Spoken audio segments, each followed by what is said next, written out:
Poverty, गरीबी एक ऐसा केज, एक ऐसा पिंजड़ा जिसमें जितने भी लोग फंसते हैं ना, तो उसके बाद ये लोग अपनी ज़िंदगी को जीते नहीं हैं, ये लोग अपनी ज़िंदगी को काटते हैं। इस पॉइंट पे बहुत से लोग सिर्फ़ और सिर्फ सर्वाइवल को अफोर्ड कर पाते हैं। मतलब वो लोग दिन रात मेहनत करके जितना भी पैसा कमा रहे हैं, उससे वो लोग सिर्फ सर्वाइव कर पा रहे हैं। और इन सब के बीच अपने सपनों को, अपने ख्वाहिशों को पूरा करना तो एकदम इम्पॉसिबल लगता है। अपनी फैमिली को एक अच्छी ज़िंदगी देना, वर्ल्ड टूर पे जाना, एक बहुत बड़े लग्जूरियस घर में रहना जिसमें एक स्विमिंग पूल भी हो, ये सब तो जल्दी हमारे सपने में भी नहीं आते हैं। और अगर आप एक स्टूडेंट हो देन आपके ऊपर तो अलग अलग बर्डन आ गया होगा। अगर आपके ऊपर एक एजुकेशन लोन है तो उसे रीपे करने का टेंशन, फिर आपका प्लेसमेंट होगा या फिर नहीं होगा, और आपका प्यार, आपका लाइफ पार्टनर आपको छोड़ के चला जाएगा अगर आप उसे एक अच्छी ज़िंदगी नहीं दे पाओगे तो। और हर रोज़ अपनी ज़िंदगी को इस तरीके से गुजारते हुए आप जब रात में फ्री होते हो देन आप इंटरनेट और सोशल मीडिया पे जाते हो and there you see a lot of people जिन लोगों ने बहुत कम टाइम में बहुत सारा पैसा कमा लिया, जो मिलियनेयर हैं, जो बिलियनेयर हैं। एंड इन लोगों को देखने के बाद आप अपने किस्मत को कोसते हो और आप बोलते हो कि यार इन लोगों ने ऐसा कैसे किया, इनके पास इतना पैसा कैसे आया, हम लोग तो यहाँ पर सिर्फ और सिर्फ सर्वाइव करने के लिए ही पैसा जुटा पा रहे हैं और दूसरी तरफ ये लोग अंधा पैसा छाप रहे हैं। ऐसा कैसे होता है, पैसा काम कैसे करता है, पैसा आता कैसे है, पैसे का खेल क्या है। और ये सब सोचने के बाद आप अंत में बोलते हो कि छोड़ो यार, इन लोगों के पास तो विरासत का पैसा है, हमारे पास तो एक भी रुपया बैक सपोर्ट से नहीं मिलता, तो हम लोग अमीर नहीं बन पाएंगे। शायद हर एक गरीब इंसान की किस्मत में लिखा होता है कि उसे गरीब ही पैदा होना है और गरीब ही मर जाना है। But what if I tell you that you are wrong. ये देखो जेफ बेजोस, ये उस टाइम के जेफ बेजोस हैं जिस टाइम पे इन्होंने ज़ीरो लेवल से अमेज़ोन को स्टार्ट किया था। And mark my word, zero level से, ओके। और ये देखो इलॉन मस्क, ये उस वक्त के इलॉन मस्क हैं जब इनके पास लगभग ज़्यादा कुछ भी नहीं था। पर अभी के टाइम पे आप इन दोनों की नेटवर्थ पर ध्यान डालो, इन दोनों की पर्सनल नेटवर्थ $100 बिलियन से ज़्यादा की है। मतलब आप समझ रहे हो, अगर आपको अमीर बनना है, रईस होना है, देन ज़रूरी नहीं है कि आपके बैक सपोर्ट में बहुत सारा पैसा होना चाहिए या फिर आपका जन्म एक अमीर परिवार में होना चाहिए। इसे इस तरीके से समझो, जिन लोगों का जन्म अमीर परिवार में हो जाता है वो तो बाय डिफ़ॉल्ट अमीर बन जाते हैं, पर जितने भी लोग होते हैं जिनके साथ ऐसा नहीं होता है, क्या वो अपनी पूरी ज़िंदगी गरीब होकर के गुजारेंगे? बिल्कुल भी नहीं। और अब आपके जो सपने हैं जो कि लगभग टूट से गए हैं, उनमें मैं थोड़ा सा जान डाल देता हूँ ये कह के कि कोई भी ज़रूरत नहीं है आपको अपने सपनों को मारने की। आपका सपना हो चाहे वो वर्ल्ड टूर पे जाना, बहुत अच्छे लग्जूरियस घर में रहना, अपनी फैमिली को एक अच्छी ज़िंदगी देना, ये सब कुछ सच हो सकता है अगर आप इसे सच करना चाहते हो तो। और इस बात को पहले ही जान लो कि इस वीडियो में बताई गई चीज़ों को 99% लोग अप्लाई नहीं करने वाले, और मैं उनके लिए इस वीडियो को बना भी नहीं रहा हूँ। मैं उन चुनिंदा 1% लोगों के लिए इस वीडियो को बना रहा हूँ जो इस वीडियो में बताई गई चीज़ों को अपने लाइफ में अप्लाई करके आगे बढ़ने का जुनून और जज्बा रखते हैं। और ये भी जान लो कि अमीर बनने का ये जो प्रोसेस होने वाला है, ये जो रास्ता मैं आपको बताने वाला हूँ, ये आसान नहीं होगा, ये बहुत ज़्यादा डिफ़िकल्ट होगा और बहुत से लोग इसे बहुत जल्दी क्विट कर देंगे। पर अगर आप इसे क्विट नहीं करते हो तो इस रास्ते के अगले ही साइड आपको वो सारी खुशियाँ मिलेंगी जिसके तलाश में आप अभी भटक रहे हो। So watch this video till the end to know that how to become rich from zero.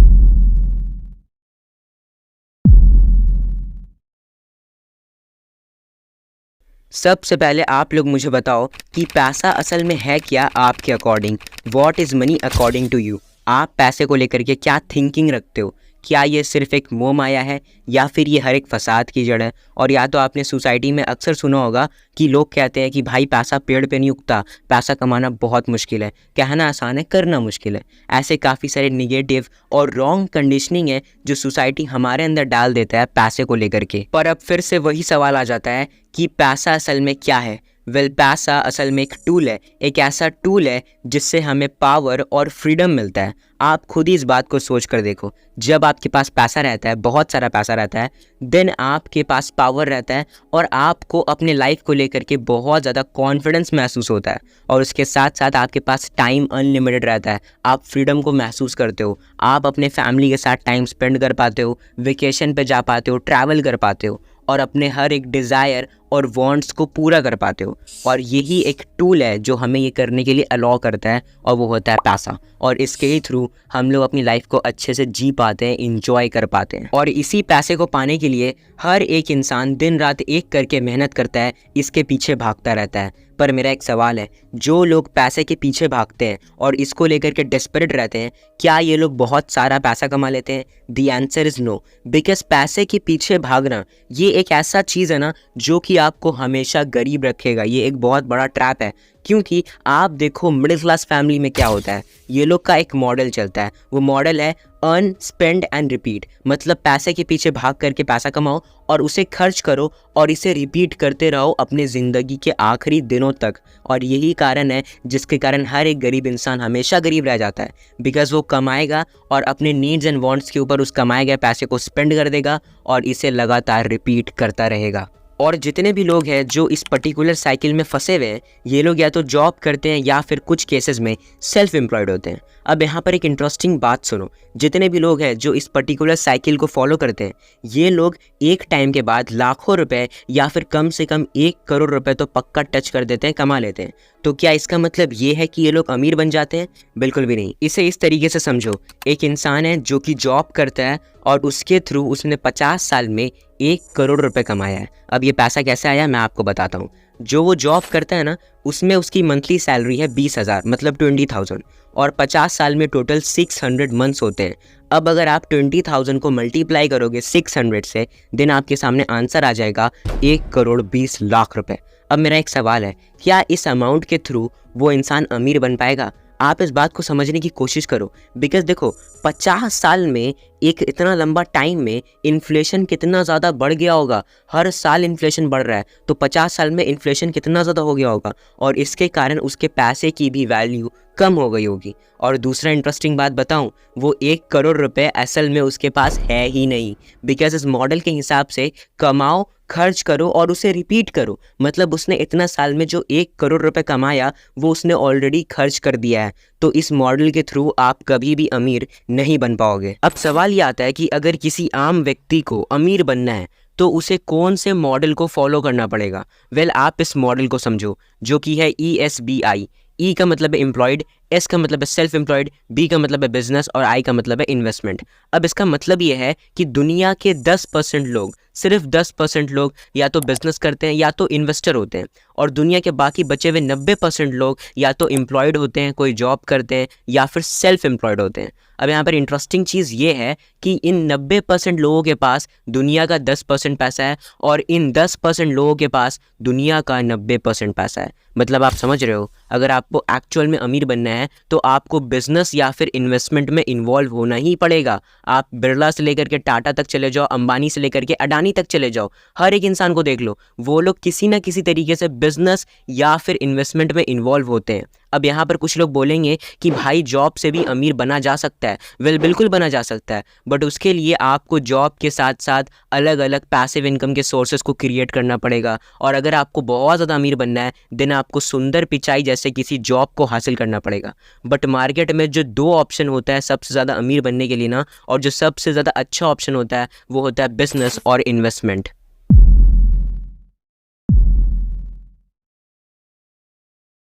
अब अगर आपने डिसाइड कर लिया कि आपको बिजनेस करना है, देन आपको बिजनेस वर्ल्ड के इस रूल को समझना पड़ेगा, जो रूल कहता है to become rich you have to become a creator. मतलब अमीर बनने के लिए आपको क्रिएटर बनना पड़ेगा, कुछ ना कुछ क्रिएट करना पड़ेगा। देखो, ज़्यादातर लोग ना अपनी पूरी ज़िंदगी में हर एक चीज़ को सिर्फ कंज्यूम करते हैं, वो लोग कभी भी कुछ क्रिएट नहीं करते, एंड दैट्स वाई वो लोग कभी भी अमीर नहीं बन पाते हैं। आप इसे कुछ इस तरीके से समझ सकते हो कि जितने भी लोग मूवीज़ देखते हैं, क्या वो लोग पैसा कमाते हैं? बिल्कुल भी नहीं। उल्टा मूवीज़ देखने के लिए उन्हें और ज़्यादा पैसा देना पड़ता है। बट जितने भी लोग मूवीज़ में काम करते हैं एज अ एक्टर, और जितने भी प्रोड्यूसर होते हैं, डायरेक्टर होते हैं, ये लोग बहुत सारा पैसा कमाते हैं। क्यों? बिकॉज इन्होंने कुछ क्रिएट किया था। नाउ जितने भी लोग हैं, जिन लोगों ने डिसाइड कर लिया है कि उनको बिजनेस करना है, उनके माइंड में बहुत सारे सवाल आ रहे होंगे, लाइक हमें कौन से प्रोडक्ट को बनाना चाहिए, हमें कौन से आइडिया पे काम करना चाहिए, हमें एक्चुअल में क्या करना पड़ेगा एक बहुत बड़े प्रॉफिटेबल बिजनेस को बनाने के लिए।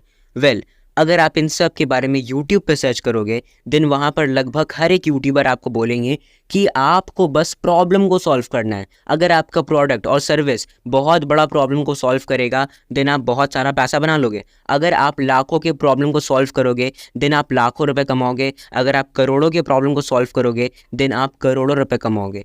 बट मार्केट में क्या इसी तरीके से एक्चुअल में पैसा आता है? क्या यही बात सच है? Well the answer is no, because market में ऐसी बहुत सारी कंपनीज हैं, बहुत सारे बिजनेस हैं जो कि एक्चुअल में किसी भी प्रॉब्लम को ना सॉल्व नहीं कर रहे हैं, पर उन सब की वैल्यूएशन करोड़ों में। आप खुद ही देख लो, कोका कोला कौन सी प्रॉब्लम को सॉल्व कर रहा है, रेड बुल कौन सी प्रॉब्लम को सॉल्व कर रहा है, बिग बॉस कौन से प्रॉब्लम को सॉल्व कर रहा है। इनफैक्ट ये लोग तो और ज़्यादा प्रॉब्लम को क्रिएट कर रहे हैं। अगर आप कोला पीते हो तो उसके कारण आपके हेल्थ पे बहुत बुरा इम्पैक्ट जाता है। फिर अगर आप बिग बॉस देखते हो तो आपका मेंटल हेल्थ ख़राब हो जाता है। तो एट द एंड ये लोग किसी भी प्रॉब्लम को सॉल्व ही नहीं कर रहे हैं, तो ये लोग करोड़ों रुपए कैसे कमा पा रहे हैं? क्या सीक्रेट है मार्केट में? ऐसा क्या है जिसको यूज़ करके कुछ बिजनेसेस बहुत आगे बढ़ जाते हैं? वेल, अब मेरी बातों को बहुत ध्यान से सुनना, हर एक काम को छोड़ दो और इस बात को बहुत ज़्यादा अटेंशन के साथ सुनो। मार्केट में आप प्रॉब्लम को सॉल्व करो या ना करो, बट आप लोगों को वो चीज़ दे दो जो लोग चाहते हैं। और जब मैंने इस चीज़ पे अच्छे से ध्यान दिया देन आई सॉ कि इस वर्ल्ड में ऐसी बहुत सारी कंपनी है जो एक्चुअल में किसी भी प्रॉब्लम को सॉल्व नहीं कर रहे हैं, पर वो एक बहुत बड़े लेवल पे बिजनेस कर रहे हैं। क्यों? बिकॉज उनके कंपनी ने वर्ल्ड में कुछ ऐसा कंट्रीब्यूट कर दिया है जो लोगों को किसी भी कीमत पे चाहिए ही चाहिए। और जब मैंने इस चीज़ के ऊपर रिसर्च किया कि लोगों को एक्चुअल में क्या चाहिए होता है, then I figure out these 6 things जो कि हर एक इंसान को चाहिए। अब इनमें से पहला चीज़ है कंफर्ट। इंसान हमेशा कंफर्टेबल ज़िंदगी की ख्वाहिश रखता है। अब आप देख लो ना, जब पहले के टाइम पे लोगों को खाना खाना होता था तो उसके लिए लोगों को बाहर जा कर के भीड़ में लाइन लग करके खाना लाना पड़ता था और लोगों को ये नहीं पसंद था। और इसी वक्त मार्केट में एंट्री होती है स्विगी और जोमेटो जैसे प्लेटफॉर्म की, और इसके बाद क्या ये होना था, लोगों को कंफर्ट मिल गया कि भाई घर पे बैठना है, ऑर्डर करना है, खाना अपने आप आ जाएगा। और इसके बाद इन सब प्लेटफॉर्म्स ने बहुत ज़्यादा पॉपुलैरिटी भी हासिल किया और बहुत सारा पैसा भी कमाया। दूसरा है स्टेटस। टाइम हर एक घड़ी दिखाता है, चाहे वो 400 का नॉर्मल सा वॉच हो या फिर रोलेक्स का करोड़ों का वॉच हो। पर रोलेक्स ही इतना बड़ा ब्रांड कैसे बना, रोलेक्स इतना सफल कैसे हुआ? बिकॉज रोलेक्स सिर्फ एक घड़ी नहीं बेचता है, वो उसके साथ साथ एक स्टेटस सिंबल बेचता है। अगर कोई इंसान रोलेक्स का घड़ी पहन के है ना, तो वो दिखा रहा है कि भाई मेरा स्टेटस बहुत ज़्यादा हाई है। उसे बताने की ज़रूरत नहीं है, वो लोग घड़ी देख करके खुद ही समझ जाएंगे। इसके साथ साथ रोलेक्स का घड़ी सिर्फ टाइम नहीं दिखाता है, वो ये भी दिखाता है कि जिस इंसान ने रोलेक्स का घड़ी पहन रखा है ना, उसका टाइम कैसा चल रहा है। इसके बाद आप एप्पल को देख लो, जितने भी लोग आईफोन को लेते हैं वो लोग भी अपने एक स्टेटस को हाई दिखाने की कोशिश करते हैं, और ज़्यादातर लोग तो आईफोन को इसलिए लेते हैं ताकि वो एंड्रॉयड यूज़र्स को जला पाएँ। तीसरा है टाइम। हर एक इंसान अपने टाइम को बचाना चाहता है, because everybody know that time is very precious. तो अगर आप लोगों की हेल्प कर सकते हो उनके टाइम को सेव करने में, देन आपका बिजनेस बहुत ज़्यादा ग्रो कर सकता है। आप देख लो, लोगों को ना टैक्सी और ऑटो का वेट करना नहीं पसंद था, इसके कारण लोग अपने डेस्टिनेशन में लेट पहुंचते थे और कई बार इसके कारण उनकी इंसल्ट भी हो जाती थी। पर जब मार्केट में एंट्री होती है ओला, यूबर और रैपिडो जैसे प्लेटफॉर्म की, तो लोग अपने डेस्टिनेशन पर टाइम पे पहुंचने लगे, उनका टाइम सेव होने लगा। इसके बाद आप अभी के टाइम पे एआई और चैट जीटीपी का एग्जांपल ले सकते हो, जिसके थ्रू लोग अपने घंटों का काम मिनटों में कर लेते हैं। तो अगर आप इन सब तरीके से लोगों की हेल्प कर सकते हो उनके टाइम को सेव करने में, देन आप मार्केट में बहुत भयंकर तरीके से खेल सकते हो। फोर्थ है लेस पेन। हर एक इंसान अपनी ज़िंदगी में दुखों को कम से कम करना चाहता है, तो अगर आप ये करने में उनकी हेल्प कर सकते हो ना, देन ये भी बहुत ज़्यादा ग्रो कर सकता है। फिर आता है फिफ्थ, हेल्थ। अभी के टाइम पे जिस टाइप की अनहेल्दी लाइफ हम लोग जी रहे हैं, उसके कारण हर एक इंसान को हेल्थ की इंपॉर्टेंस पता लग रही है। तो अगर आप लोगों को हेल्दी बनने में हेल्प कर सकते हो तो ये भी एक बहुत अच्छा आइडिया रहेगा। और फाइनली नंबर 6 पे आता है मोर मनी। अगर आपका बिजनेस लोगों की हेल्प कर सकता है उनके पैसे को सेव करने में और उसे ग्रो कराने में, देन कॉन्ग्रेचुलेशन, आप बहुत ज़्यादा ग्रो कर सकते हो और मार्केट में आप अच्छी तरीके से खेल सकते हो। अब ये जो 6 चीज़ें हैं, ये वो 6 प्राइम चीज़ें हैं जो कि हर एक इंसान को चाहिए होता है, और अगर आप इन्हें यूज़ करके अपने बिजनेस को स्टैब्लिश कर सकते हो ना, देन चांसेस है कि आप बहुत ज़्यादा ग्रो कर सकते हो। पर इसका मतलब ये बिल्कुल भी नहीं है कि आपको सिर्फ इन 6 चीज़ों के ऊपर ही डिपेंड होना है। मार्केट में और भी बहुत सारे आइडियाज़ हैं, आइडियाज़ की कमी नहीं है, इस बात को हमेशा याद रखना। You just have to figure out, आपको बस उस आइडिया को फिगर आउट करना है। आपको देखना है कि ऐसा क्या चीज़ है जिसको लेकर के लोग हमेशा ब्लेम करते हैं, ऐसा क्या चीज़ है जो हर एक इंसान को चाहिए पर उसे मिल नहीं रहा है, ऐसा क्या चीज़ है जो कि हर एक इंसान के लिए बहुत ज़्यादा इनकन्वीनियंट है। अगर आप उस पर्टिकुलर गैप को फुलफ़िल करने वाला आइडिया को जनरेट कर सकते हो, वो आइडिया आपको मिल जाता है, देन वो एक आइडिया फ्यूचर यूनिकॉर्न कंपनी को बना सकता है। क्योंकि एक आइडिया ही मेरे हर एक वीडियो को बनाता है, एक आइडिया ने मेरे चैनल को बनाया है, आइडिया ही सब कुछ होता है एट द एंड। आपको बस उस पर्टिकुलर आइडिया के पीछे भागना है। और जब आप मार्केट को अच्छे से एनालाइज करते हो और आपको एक अच्छा सा आइडिया मिल जाता है, देन जस्ट मेक श्योर कि उस आइडिया की वैल्यू मार्केट में भी है, मार्केट भी उसे वैल्यू देता है। लोग कहते हैं कि भाई बॉलीवुड में बहुत पैसा है, एक्टर्स बहुत सारा पैसा छापते हैं, या फिर स्पोर्ट्स में भी बहुत सारा पैसा है, क्रिकेटर्स भी बहुत सारा पैसा कमाते हैं। तो मेरा एक सवाल है, क्रिकेटर्स ज़्यादा पैसा क्यों कमाते हैं, क्रिकेट क्यों चलता है? बिकॉज इंडियन मार्केट में क्रिकेट को लेकर के डिमांड है, क्रेज़ है। वहीं अगर आप जापान में देखोगे तो वहाँ क्रिकेट नहीं खेला जाता, वहाँ ज़्यादा बेसबॉल खेला जाता है। It's totally depend on the market. एक अकाउंटेंट या फिर एक मैनेजर जो कि अपने एसी वाले केबिन में बैठ करके आराम से अपना काम करता है, उससे ज़्यादा मेहनत नहीं करना पड़ता है, ना ही उसे कोई टेंशन रहता है, वो आराम से अपना काम करता है और उसे अच्छा खासा सैलरी भी मिलता है। जबकि ऑन दी अदर हैंड एक स्वीपर है जो बहुत मेहनत करके पूरे फ्लोर को क्लीन कर रहा है, और एक तरफ एक मजदूर है जो कि तपती हुई तपिश वाली गर्मी में मेहनत करता है, अपना काम करता है, और इन दोनों को बहुत कम सैलरी मिलता है एज़ कम्पेयर टू मैनेजर और अकाउंटेंट। क्यों? बिकॉज मार्केट ने इन दोनों को बहुत ज़्यादा कम वैल्यू दिया है। मार्केट के हिसाब से एक स्वीपर और एक मजदूर की वैल्यू बहुत कम है। कहने में तो अच्छा नहीं लगता है, पर एक मजदूर को, एक स्वीपर को, एक सिक्योरिटी गार्ड को बहुत ज़्यादा ईजिली रिप्लेस किया जा सकता है, बिकॉज इनके पास कोई भी स्पेसिफिक स्किल नहीं है। और अगर आप चाहते हो कि मार्केट आपको ज़्यादा से ज़्यादा वैल्यू दे और आपको कोई भी रिप्लेस ना कर पाए, देन आपको अपने अंदर स्पेसिफिक स्किल्स को डेवलप करना पड़ेगा। आप मार्केट में उसके बाद बहुत लॉन्ग टर्म तक टिक पाओगे।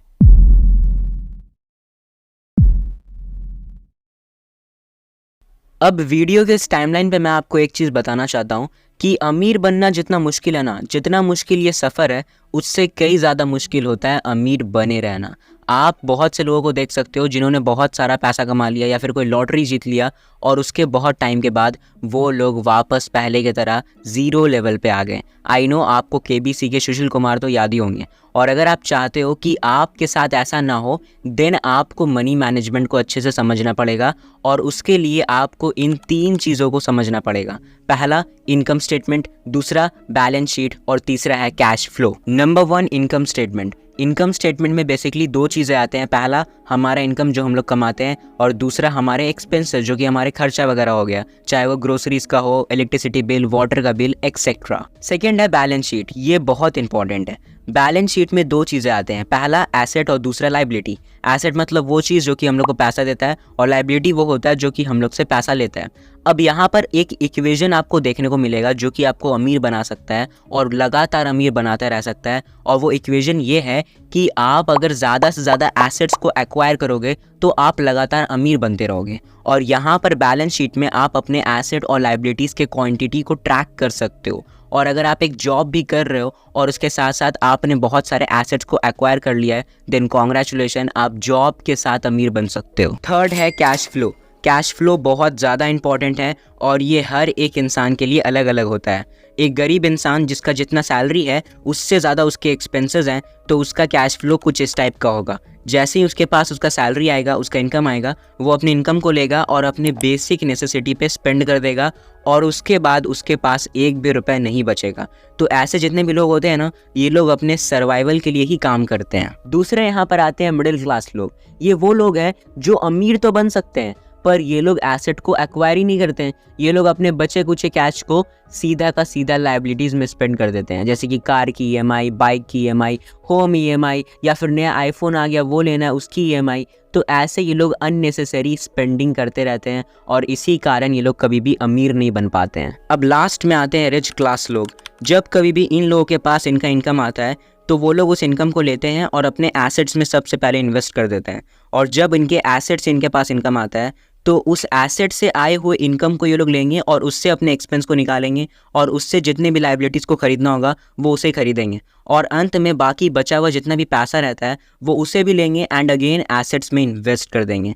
अब आप समझ रहे हो, अगर आप इस मॉडल को, इन चीज़ों को अच्छे से समझ जाओगे ना, देन आपको इस चीज़ का जवाब मिल जाएगा कि क्यों लगातार अमीर लोग अमीर होते जा रहे हैं और गरीब लोग गरीब होते जा रहे हैं। तो इस वीडियो का फाइनल मैसेज ये है कि ये जो अमीर बनने का ये जो रास्ता है, ये जो जर्नी है, ये बिल्कुल भी आसान नहीं है। ये बहुत ज़्यादा डिफ़िकल्ट है, यहाँ पर बहुत सारे स्ट्रगल्स हैं, ये प्रोसेस बहुत ज़्यादा पेनफुल है और इसी कारण बहुत से लोग इस प्रोसेस को स्टार्ट भी नहीं करने वाले। और उन सब लोगों के लिए मेरे पास एक सवाल है और वो सवाल ये है कि अगर अमीर बनना बहुत ज़्यादा मुश्किल है तो क्या अपनी पूरी ज़िंदगी गरीब होकर के गुजार देना बहुत ज़्यादा आसान होता है? आई नो आपको आपका जवाब मिल गया होगा। और अपने फाइनेंशियल आईक्यू को और ज़्यादा बढ़ाने के लिए इस वाले वीडियो को देख लेना जो अभी स्क्रीन पर फ्लैश हो रहा है। इसमें मैंने अमीर लोगों के 9 नियम को आपके साथ शेयर किया है जिसे यूज़ करके हर एक अमीर इंसान अमीर बन पाता है। So that's all for today. मैं मिलता हूँ आपसे अगली वीडियो में and always be rich in every part of your life. Bye and जय हिंद, जय भारत।